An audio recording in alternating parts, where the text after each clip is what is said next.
Estamos en la página Zain Amud Aleph, acá. Zain Amud Aleph, 7a. Es una Mishnah interesante, no es compleja para el estudio, para nada. Una Mishnah muy interesante de un tema que en realidad ya hablamos alguna vez también, ya lo hemos tocado. Bien, vamos. Una persona que lo enjuiciamos y se escapó. Hubo todo un juicio, un Beis Din, el tipo se escapó, logró escaparse.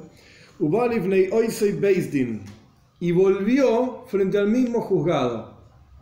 La pregunta es, ¿volvemos a juzgar todo el caso o no? Ya terminó el juicio, ya sellamos el veredicto, etc. Dice la Mishnah, Ein Soisrin es Dinoi. No, traducido literalmente, destruimos, pero es como no anulamos todo el veredicto y lo hacemos de vuelta al juicio, ya está. Juicio terminado, digamos. Después la Gemara es una Gemara simple, pero nos vamos a dar cuenta cuál es la forma de la estructura de pensamiento de cómo está construida la Mishnah. Muy interesante.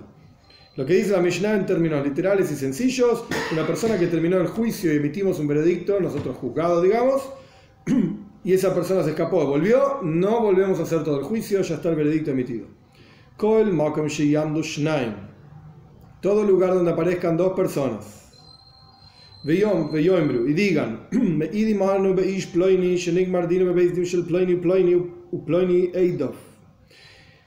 testificamos contra fulano que terminó un juicio contra este fulano en el juzgado de Ploini, de fulano, tal rabino importante, qué sé yo.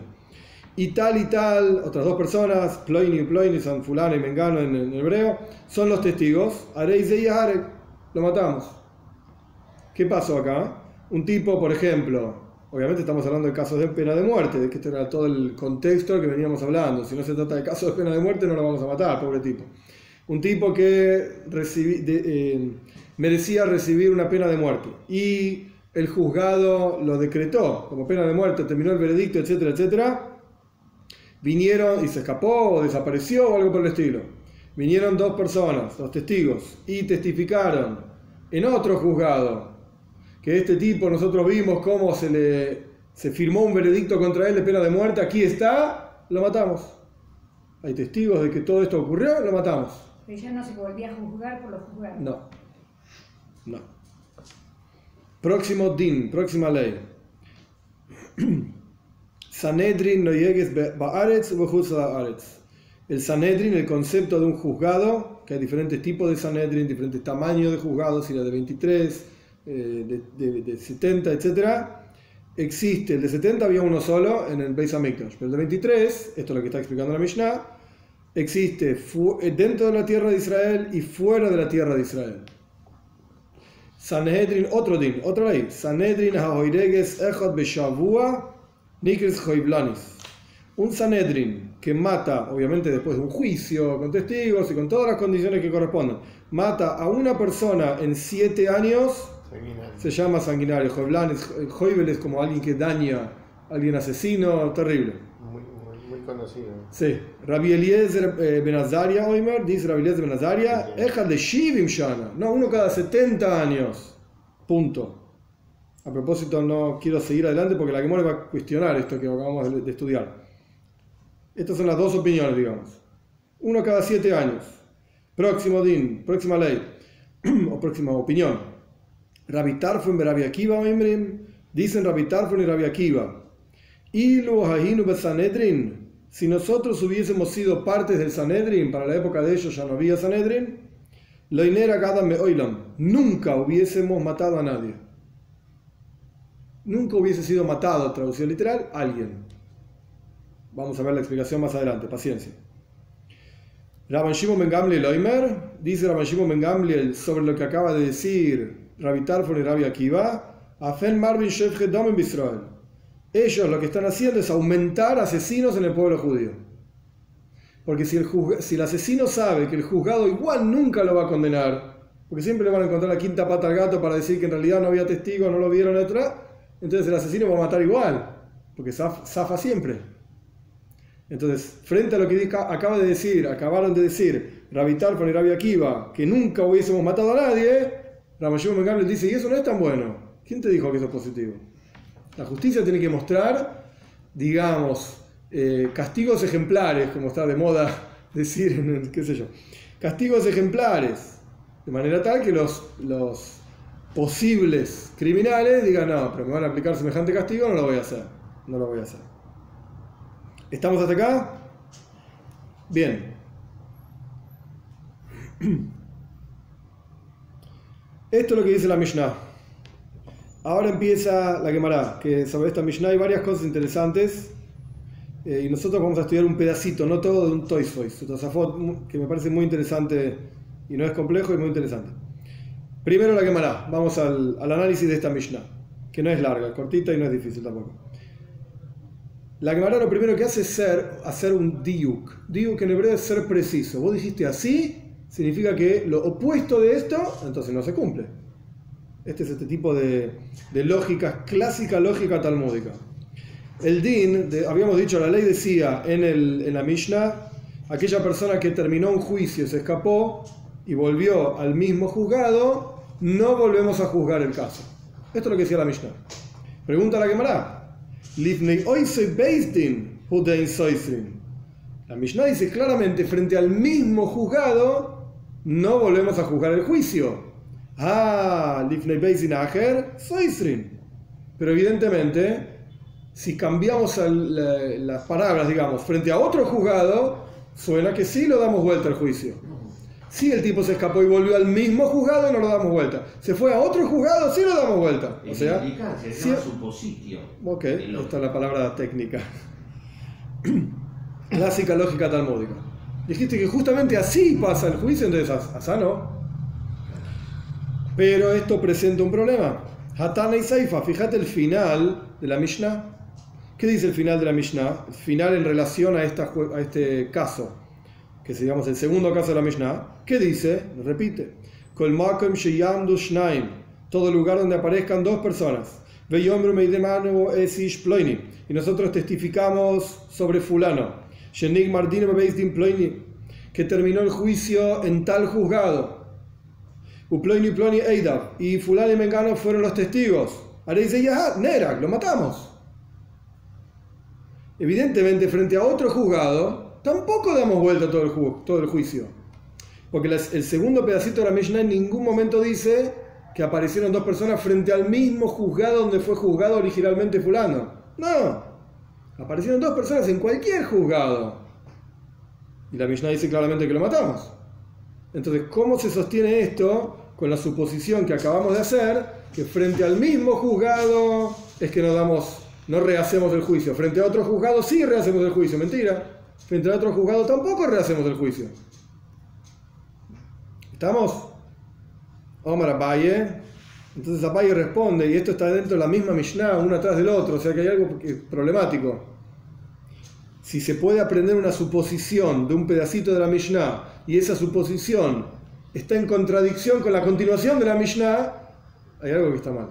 O la suposición está mal, o la Mishnah está mal, o no entendimos. Omar Abaye, dice Abaye, lo callo, no hay ningún problema. Kam be'eretz Israel, kam bechutz ha'aretz. Un caso está hablando dentro de Eretz Israel, ahora voy a explicar la Gemara misma. Un caso está hablando dentro de Eretz Israel y otro caso está hablando fuera de Eretz Israel. De Tania, porque aprendimos en una braisa lo siguiente. Rabbi Yehuda ben Doistai Oimer, Mishun Rabbi Shimon ben Shotach, dice Rabbi Yehuda ben Doistai en nombre de Rabbi Shimon ben Shotach. El siguiente din, la siguiente ley. Borach me Eretz, se escapó el tipo, terminó el juicio, el tipo se escapó. El juicio terminó en Eretz Israel y él se escapó afuera de Eretz Israel, se escapó, yo que sé, a Babilonia, en el mundo del Talmud o a cualquier otro lado. Ein soisrenes dinai. No hacemos de vuelta el juicio. ¿Qué quiere decir se escapó? Quizás el Talmud no lo aclara, pero es algo obvio y pashut. Si se escapó a las Bahamas y no lo vimos nunca más, pues no hay juicio, no hay nada. Se escapó, desapareció el tipo. ¿Qué va a hacer? Zafó. Evidentemente este tipo se escapó y lo engancharon de vuelta y se fue a otro juzgado y ahora de vuelta y toda la cuestión, estos dos testigos dicen que este tipo mató o este tipo hizo tal o cual cosa y hay una posibilidad de hacer un nuevo juicio. Entonces la Braisa dice claramente, si se escapó desde dentro de Eretz Israel hacia fuera de Eretz Israel y de vuelta lo agarraron fuera de Eretz Israel y lo llevaron a juicio, no rehacemos el juicio. porque se considera que los juzgados de Eretz Israel son mucho más sabios, digamos, que los juzgados fuera de Eretz Israel. Pero, Mechutz a la Aretz, pero si el tipo fue juzgado, por decir un ejemplo nada más, en Babilonia, y se escapó antes de que le apliquen la pena, ya decretamos el veredicto, etc., pero se escapó, y se escapó de Eretz Israel, y fue a un juzgado, o lo engancharon a un juzgado, soy Sirenes Dinoi. Sí rehacemos el juicio, efectivamente. ¿Por qué? La verdad se explica. Mi Penizjusa Eretz Israel. Porque la tierra de Israel, por el mérito de la tierra de Israel, esta es la traducción literal, que el concepto es, la tierra de Israel es tan especial, quizás el mérito mismo de la tierra de Israel va a permitir que los juzgados de los jueces de la tierra de Israel encuentren méritos para este tipo. Entonces, en lugar de juzgarlo, por ejemplo, pena de muerte, no le den la pena de muerte. Esto que vimos acá, si bien así literal no es que se repita muy, muy comúnmente, pero es una clásica construcción del Talmud y es una clásica resolución del Talmud. Y nos ayuda, ahora explico, y nos ayuda a entender cómo fue escrita la Mishnah. Si nosotros volvemos para atrás, tipo hacemos rewind con el cassette un poquito para atrás, vamos a la Mishnah sin entrar en las palabras, porque no importa ahora. La Mishnah tenía una frase de la cual nosotros derivamos algo que se contradecía con la siguiente frase de la Mishnah. Esta era la estructura, digamos, de la Mishnah. ¿Cómo resolvimos de qué está hablando la Mishnah? Con una braisa. Con una braisa. Con algo que quedó fuera de la Mishnah. ¿Por qué quedó afuera de la Mishnah? Porque incluso si vos no tenías esa braisa, el que escribió la Mishnah, la compiló, Rabbi Yehuda Nasi, juzgó que si vos te detenías a pensar, a hacer las deducciones lógicas correspondientes dentro de la Mishnah, te ibas a dar cuenta que hay un problema, que hay una contradicción. No es que él escribió la Mishnah y no se dio cuenta que escribió una frase y segundos después escribió una frase contradictoria. ¿Se puede comer esto? No se puede comer esto. ¿Qué clase de Mishnah es esa? Es una locura. Él la escribió sabiendo que estaba hablando de dos dinim diferentes, de dos casos diferentes. Un tipo que se escapó desde Israel hacia afuera de Israel, o un tipo que se escapó desde afuera de Israel hacia Israel. Y era simplemente cuestión de quien estudia detenerse para darse cuenta de, entre comillas, la contradicción y tener las herramientas para resolverla. Pero la braisa, ¿qué hace? La braisa directamente lo dice. Rabbi Yehuda Nasi, ¿por qué dejó esta enseñanza fuera? Porque él juzgó que era autocomprensible, no sé cómo se diría. Se comprendía, sí, era autoevidente. Autoevidente, deducible, se podía entender incluso sin la braisa. Ahora, ya en la época talmúdica, o sea, de la Gemara, ya no era tan simple. Sí nos dimos cuenta de la contradicción, pero ya no estaba tan obvio a qué se refería y cómo se resolvía esa contradicción. Aparece la braisa, ok, trae una enseñanza que dejamos afuera, y con esa enseñanza aparece con un montón de palabras, digamos, el sentido de claro, relativamente muchas palabras para resolver algo que Rabbi Yehuda Nasi dejó indicado, digamos, en forma de remes, una indicación, una alusión a que hay algo que tenés que pensar acá. Ojo. ¿Qué pasa cuando cambia la condición del juzgado entre cuando fue juzgado y cuando es detenido? Por ejemplo, alguien que se vuelve sordomudo, en cuyo caso... ¿El acusado, decís? El acusado fue juzgado a muerte. Sí. Se escapa. Tiene una CB y se queda sordomudo. Bien, el sordomudo no es... está en una condición... Sí. No es juzgable, no es juzgable, no es punible. No es imputable. Cambió su situación. Igual la le respuesta es no sé, no lo había escrito en ningún lado, no voy a inventar cosas. La respuesta es no sé. Yo imagino, pero no lo había escrito y estoy simplemente imaginación, que igual se lo castiga. Porque en el momento que se juzgó, el tipo no era sordomudo. Y no solamente en el momento que se juzgó, es fundamental, Nigmar Dinoy, en el momento que terminó el juicio. Porque nosotros podemos discutir durante un montón de tiempo un juicio y no dimos ningún veredicto. Es como que no vale nada, no hay nada concreto que salga de eso. Pero en el momento que se emitió el veredicto, no importa la condición del tipo. Sí nos está enseñando acá la Gemara que si el juzgado está en un lugar diferente de Eretz Israel, pues ahí hay condiciones, digamos. Desde afuera de Eretz Israel, perdón, desde adentro de Eretz Israel afuera no lo rehacemos el juicio, de afuera para adentro sí. O sea, el que fue condenado en el Israel a muerte y se escapa es un muerto que camina, donde lo agarramos, lo Básicamente matamos. sí. Obviamente tiene que haber testigos, etcétera. sí. Ese tipo se fue a las Bahamas, si no lo ves más, entre comillas más, zafaste. No está nada bueno porque el tipo mató o lo que sea, pero bueno, digamos que zafó. No lo encontramos más. ¿Estamos? Bien. Lo que me pareció interesante era entender este tipo de estructura talmúdica en donde se trae texto adicional que no está en la Mishnah, que quedó afuera de la Mishnah, para explicar una Mishnah. Ese es el trabajo de la Gemara. De eso se trata la cuestión. Bueno, avanzamos en la Mishnah. Ahora el Talmud va a analizar la siguiente frase. Sanedrin no llegues, Jule. El Sanedrin se aplica tanto en Eretz Israel como fuera de Eretz Israel. Pregunta el Talmud, Minanemel, ¿cómo sabes que podemos constituir un Sanedrin fuera de Eretz Israel? De Tanurapanan, porque enseñaron nuestros sabios lo siguiente. Acá el Talmud no cita todo el versículo, pero el versículo dice así: Viehoyu eile lachem, y serán estas para ustedes, se refiere a las leyes de la Torá, serán estas para ustedes, lejukas mishpat, para una regla de juicio, ledorei seichem, por todas las generaciones. Y el versículo termina, Behol moshvei seichem, en todos los lugares donde ustedes se asienten. ¿La tenés? Todos los lugares son Eretz Israel y fuera de Eretz Israel. Lomadnu, termina diciendo la Braisa, Lomadnu, aprendimos de aquí, Sanedrin, Le Sanedrin, que se aplica dentro de la tierra de Israel y fuera de la tierra de Israel. Imken, continúa la Braisa, no terminó. Imken, si es así, que Sanedrin se aplica dentro de Israel y fuera de Israel, Matal Mudloimar Bishearejo. ¿Qué quiere decir en tus ciudades, en tus portones? Portales, literalmente portales, pero se refiere a las portales de las ciudades, que Sheareja, tus ciudades son en Eretz Israel. El hecho de que Yehudim vivimos fuera de Eretz Israel, vivieron en Babel, en Babilonia, mucho tiempo, etc., perfecto, pero tus ciudades son en Eretz Israel. Entonces la Toira, cuando habla de juzgados, la Toira dice, Shoiftim beshoitrim tirten lecha bechol sheareja. Shoiftim, jueces y policías pondrás en todos tus portales. ¿Cuáles son? De vuelta, subrayado, tus portales en Eretz Israel. Pero acá me está diciendo que incluso fuera de Eretz Israel también hay que poner juzgados. ¿Qué aprendemos de tus portales?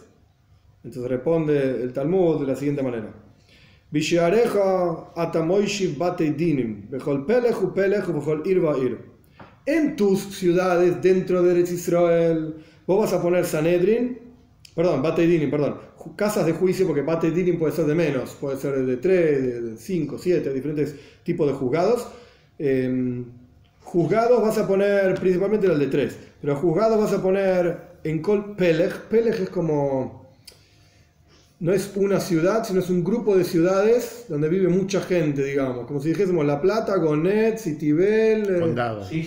Algo así, un distrito, un distrito, como que incluye un área grande. Sí, acá sería un partido. Claro. Que llega hasta rancho.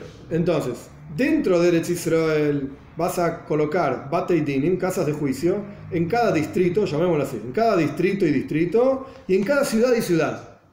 O sea, muchos Batei Dinim. Pero fuera de Eretz Israel, Atamoishi Bechol Pelech u Pelech, vas a poner Batei Dinim, casas de juicio, en cada distrito, grande, digamos, Ve'i Atamoishi Bechol Irvair, pero no en cada ciudad. Esa es la diferencia que hay. Entonces, Sanedrin va dentro de Eretz Israel y fuera de Eretz Israel. Pero hay una diferencia. Dentro de Eretz Israel está mucho más distribuido y mucho más ampliado, mucha más cantidad de casas de juicio, y fuera de Eretz Israel menos. Bien.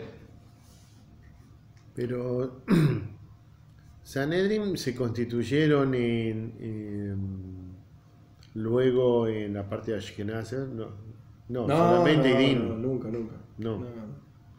La práctica dentro de Eretz Israel. Sanedrin como Sanedrin, sí. E incluso está escrito que el Sanedrin va a retornar en Tiberia, va a volver a surgir en Tiberia, como que tiene su lugar, digamos, dentro de Eretz Israel. Próximo din en la Mishnah, esto es muy interesante, otro clásico pensamiento talmúdico, que quien no está acostumbrado no se da cuenta de esto.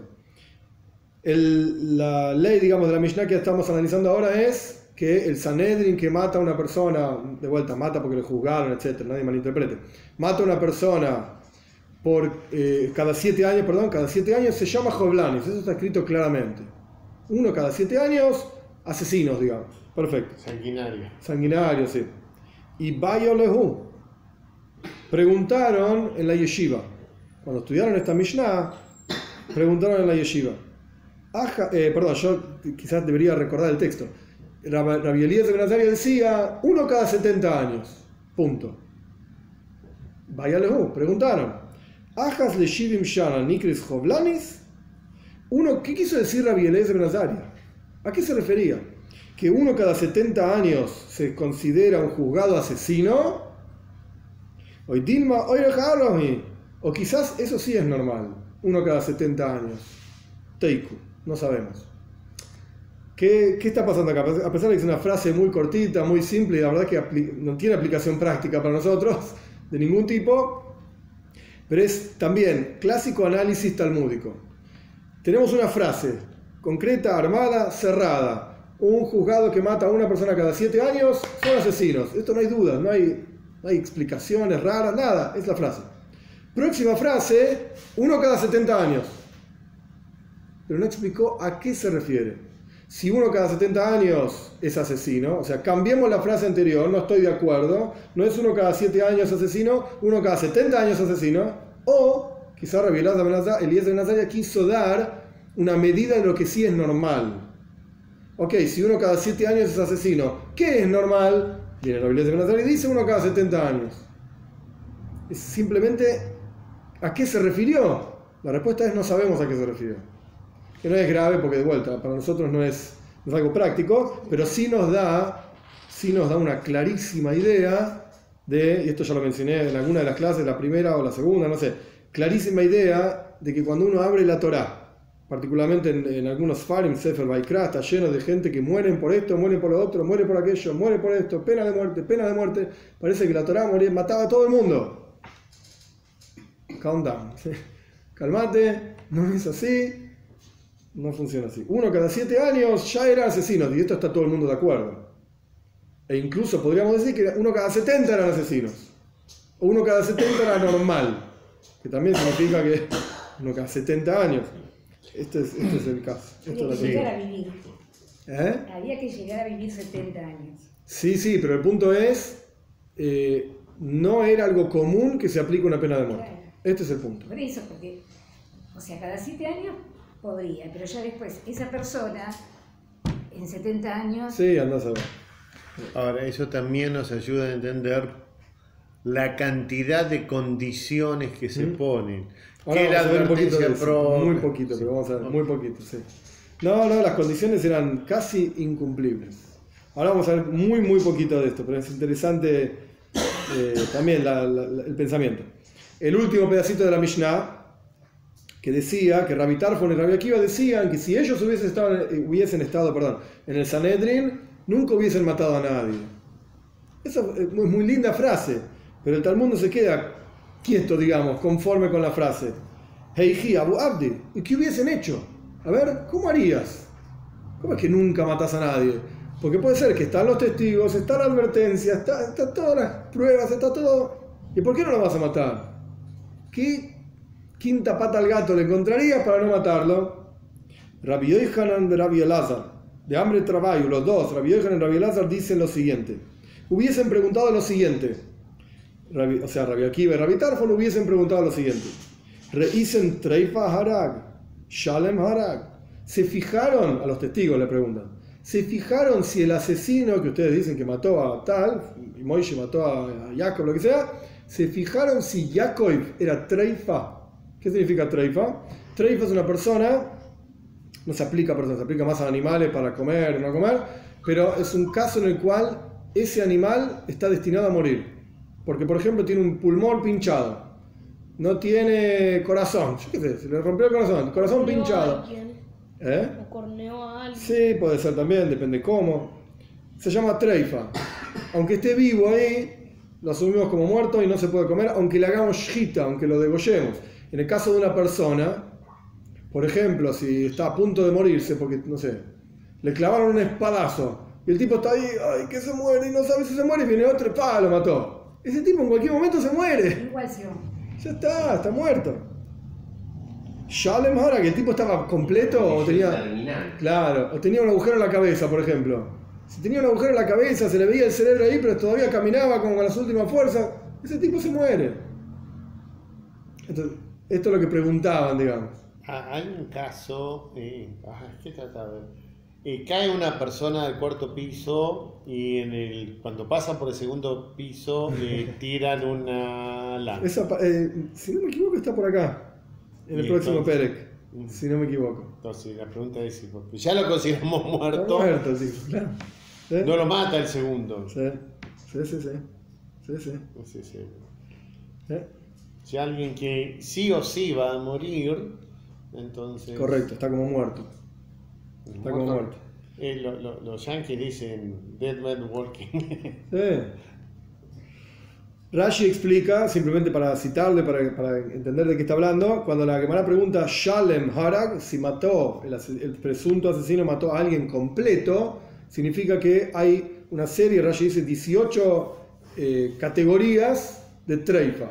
Pulmón, ¿cómo se llama? Pulmón pinchado, sin hígado, el hígado roto, montones de casos que nuestros sabios recibieron como Kabbalah, como tradición de que ese animal no sobrevive. Entonces, lo que estarían preguntando Rabbi Akiva y Rabbi Tarfon, una vez que este tipo se murió, que lo mataron, alguien lo mató, se murió, ¿ustedes, testigos, se acercaron a revisar que el tipo no estaba con alguno de estos 18 problemas? No, bueno, entonces no hay juicio.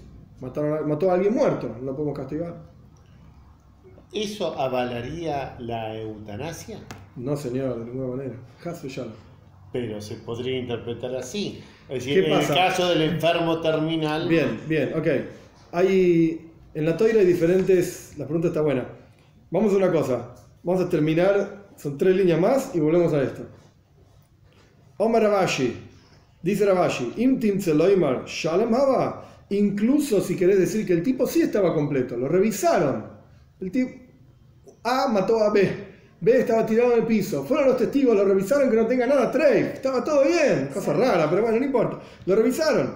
Dilma, quizás, dice Rabashi. Fíjense qué pregunta. Y sobre esto hay todo un tosafot muy interesante. Bemokan Sayef, Nekebaba. Cuando el lugar donde el tipo le pegó un espadazo en la cabeza. En el lugar en donde pasó la espada, tenía un agujero en la cabeza el tipo. Entonces se iba a morir. Pero como le pegó el espadazo ahí en la cabeza, no se ve más el agujero. Entonces incluso si lo revisaste, el tipo se iba a morir igual. ¿Cómo vas a revisar si tiene todo cortado ahí? A tal punto iba la cosa. ¿Estamos? Bien, avanzamos. Esto lo digo, ¿no?, con los qué sé yo, como se entienda, los que entienden, entienden. Beboyel esa herba, cuando hay una relación prohibida, ¿no? Porque también es un caso de pena de muerte. Este estuvo con esta. ¿Y cómo revisás ahí? El caso del muerto, bueno, lo revisamos al muerto. Yo, mira acá, ¿qué situación es necesario llegar para decir que no vamos a matarlos porque esto no ocurrió? Eiji, Abu Abdi, ¿cómo hacían Rabbi Akiva y Rabbi Tarfon para desacreditar todo el caso y que no matemos ni al tipo ni a la tipa? Abaye y Robe, hambre y trabajo, perdón. Abaye y Robe dicen los dos, reícen que Mikejol Bishfoiferes. ¿Vieron el momento justo donde este entró en esta? ¿Y quién estaba ahí mirando? No lo vieron. No lo vimos, no, eso no llegamos a ver. La traducción literal de Mikejol Bishfoiferes es un tubito. Y solían las mujeres, hoy en día también funciona, pero con la tecnología, digamos, es diferente. ¿Cómo se llama? Para maquillarse hoy en día tenés los, ¿cómo se llama? Los Q-tips. ¿Delineador? Sí, el delineador que ya viene con el lapicito y con todas las cosas. Pero antes no era así, no tenían esto. Entonces, ¿cómo hacían?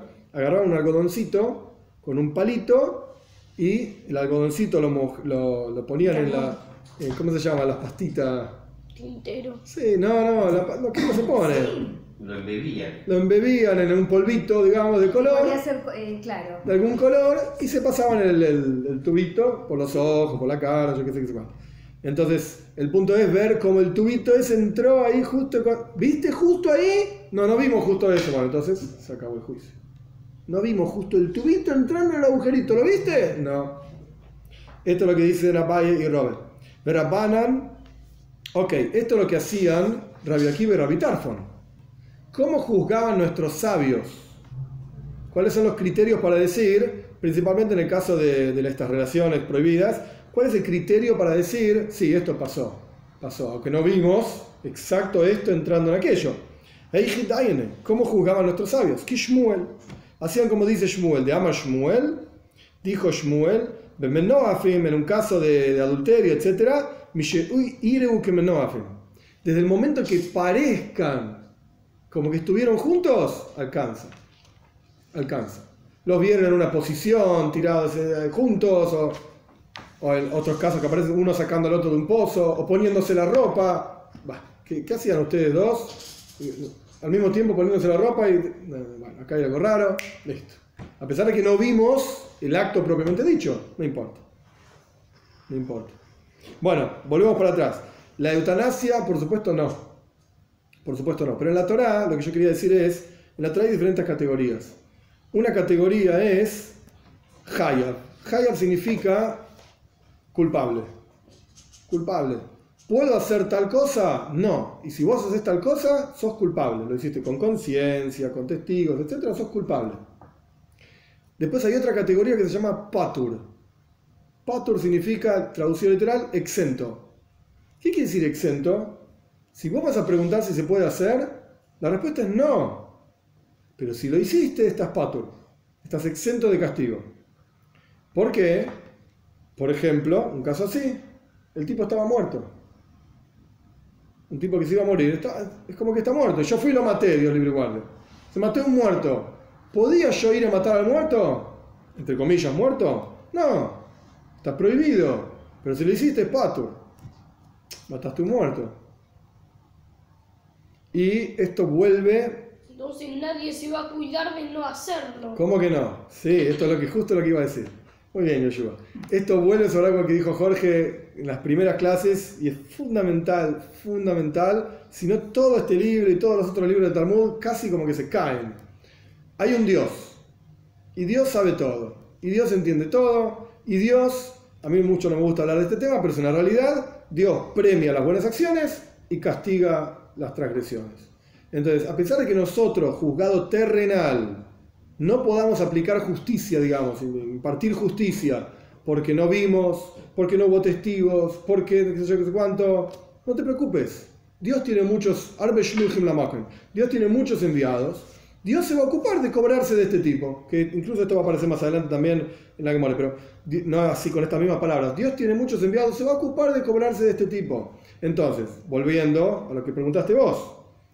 Ay, ¿puedo matar a este tipo que está a punto de morirse? No.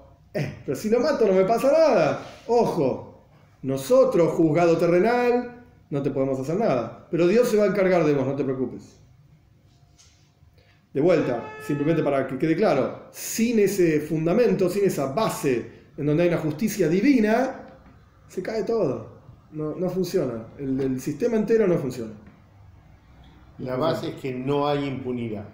Claro. Impunidad significa cuando alguien nunca tiene un castigo. Hice lo que se me cantó y no me aplicaron ningún castigo. ¡Ja! ¡Soy un fenómeno! Ojo, porque arriba te aplican castigo. Claro. Arriba te aplican castigo, no te preocupes. Acá no, pero después... Acá no, porque las leyes dictan que nosotros, como seres humanos, no vimos, no sabemos, no entendimos, no se dieron las condiciones que la Torá misma plantea. Y también es importantísimo. Las Gemara dicen en Sanedrin, si no me equivoco, Ein le dayan el ein avroyois. El juez, esto lo vimos creo que también antes, el juez solamente tiene, o sea, sus herramientas son lo que los ojos ven. El juez, estamos hablando acá abajo, un juez de carne y hueso. Nosotros solamente podemos juzgar lo que vemos. Lo que no vemos, por cualquier circunstancia, o porque somos tontos, o porque se hizo tan bien que no lo llegamos a ver, etc., nosotros no tenemos las herramientas para juzgarlo. Pero eso no quiere decir que Dios no lo ve. Oh, Señor, Dios lo ve. Claro que sí. Dios ve todo. Y Él lo sabe todo y tiene todo. Está escrito en Pirkei Avos. Todo está escrito en un cuaderno. Y Él se va a ocupar. De vuelta, no es que uno tiene que estar todo el día pensando en el temor a Dios y que me va a castigar. No. Eso no es la forma de servicio a Dios. Pero Es una realidad, claro que sí. No hay impunidad. No hay impunidad. Vamos para terminar la clase con este tema, porque después viene todo un tema nuevo, empezamos la clase que viene. Vamos a analizar un Toisfos, un pedacito por lo menos de Tosafot, que es interesante, un poco de lógica talmúdica también, y un poco de ver hasta dónde es lógico llegar, porque uno puede estirar una lógica, una svara se dice en hebreo, una lógica hasta cierto punto, y llega un punto que decís, lo que decís parece lógico, pero de acuerdo a eso, la gente va a hacer cualquier cosa.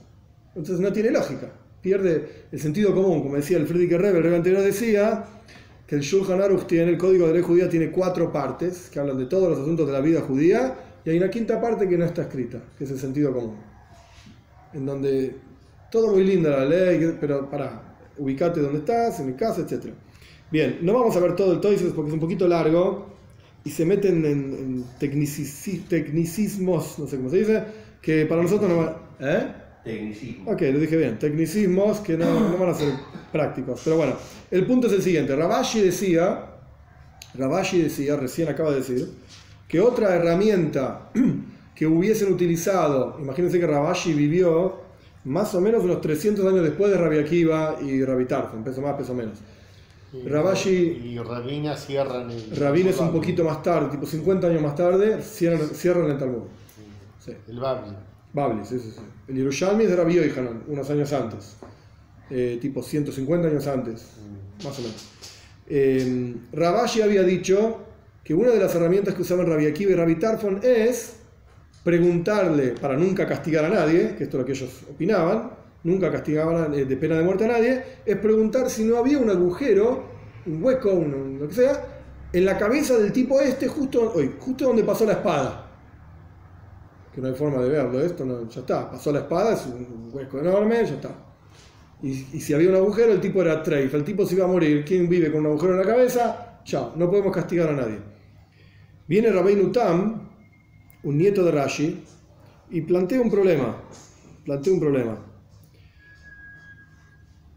Existe un concepto en la Torá que se llama Roiv. Roiv significa la mayoría de los casos. Y la regla es, Azlinan Basarruba, siempre seguimos la mayoría de los casos. Y no nos preocupamos por una minoría. A pesar de que existen las minorías, existen casos, digamos, minoritarios, pero la mayoría es tan abrumadora que no tenés que tomar en cuenta la minoría.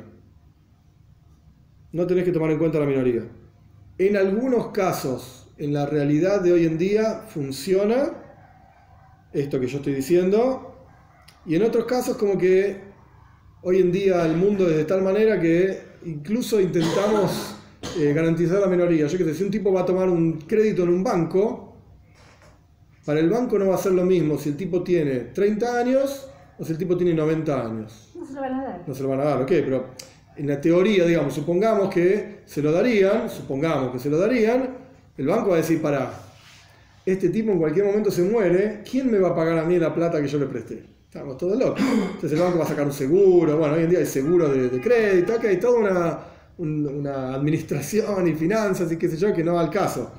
Pero, ¿en qué se basa esto? El tipo de 30 años igual va a pagar el seguro del crédito, igual lo va a pagar. Pero digamos, lo más normal, por llamarlo de alguna manera, es que lo más probable es que el tipo de 90 años se nos muera antes de pagar el crédito, es muy probable. El tipo de 30, hay pocas probabilidades de que se muera antes de pagar el crédito. Es una realidad. Entonces, ¿sabes qué? Son tan pocas las probabilidades que no nos preocupa. De vuelta, entre paréntesis, el banco saca igual el seguro de crédito, qué sé yo, okay, porque el banco es un banco y lo único que quiere es ganar plata, no le importa la gente. Pero los médicos dicen, si escuchás cascos, pensá en caballos y no en cebras. Claro, esa es la mayoría de los casos. ¿Dónde viste cebras dando vuelta por acá? Eso sí. Bien, entonces, ¿por qué acá viene Rabashi y dice, quizás este tipo tenía un agujero en la cabeza? ¿Cuánta gente vos ves dando vueltas por la calle con agujeros en la cabeza? Habrá uno, yo qué sé, pero la mayoría de la gente, la terrible y abrumadora mayoría de la gente no tiene agujeros en la cabeza. Entonces, ¿por qué de repente acá sí nos importa que tiene un agujero en la cabeza de manera tal de exentuarlo de un castigo de pena de muerte? Bien, Rabbeinu Tam, dice Rabbeinu Tam, no. Es verdad. La minoría de los casos no nos importa. Efectivamente, no es que Rabashi está diciendo acá, nos preocupamos por un caso tan minoritario como un tipo caminando con agujeros en la cabeza. No. Sino que lo que decían Rabbi Akiva, lo que hacían, según la explicación de Rabbeinu Tam, lo que hacían Rabbi Akiva y Rabbi Tarfon es que les preguntaban a los testigos esta pregunta, porque si los testigos no sabían, que obviamente, ¿quién sabe? Yo qué sé, lo maté al tipo, yo qué sé, lo vi a uno, no lo maté, perdón, lo vi a este matando al otro, yo qué sé si tenía una mujer en la cabeza o no. Cuando los testigos decían no sé, chao, se cayó el testimonio. Esto es lo que opina Rabbeinu Tam. Al decir no sé, los testigos decían no sé, chao, se cayó todo el testimonio. Y traen una prueba de otro lugar en el Talmud, qué sé yo, qué sé cuánto. La prueba que traen es si le mató con una espada o con un sable. ¿Qué Si es un un sable? sable? Es una espada tipo más torcida. Y si los testigos no sabían, chao, se cayó todo el juicio, no sabés con qué lo mató, no puede ser. Entonces no viste nada. Mínimo tenés que saber con qué lo mató. Bien, esto es lo que opina Rabbeinu Tam. El autor de Tosfos, que debe ser Rabbi Yitzhak, un poco posterior a Rabbeinu Tam, dice esta lógica no tiene sentido. Esto que dice Rabbeinu Tam, que cuando los testigos dicen no sé, se cayó todo el testimonio, esto no tiene sentido. Esto no tiene ningún sentido. ¿Cómo va a ser el siguiente? Esta es la lógica que se deriva de Rabbeinu Tam. Presten atención. Si nosotros no les preguntamos a los testigos, el juicio sigue. O sea, si nosotros no preguntamos, ¿tenía un agujero en la cabeza? No lo preguntamos como juzgado, no preguntamos eso.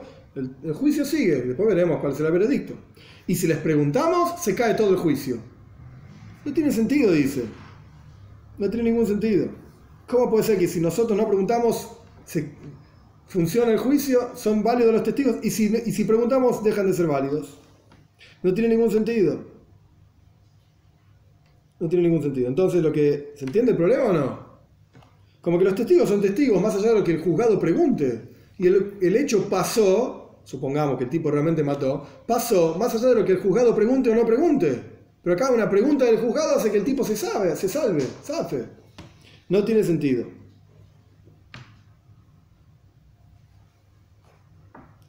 Entonces Tosfos dice la siguiente, estoy salteando algunas partes.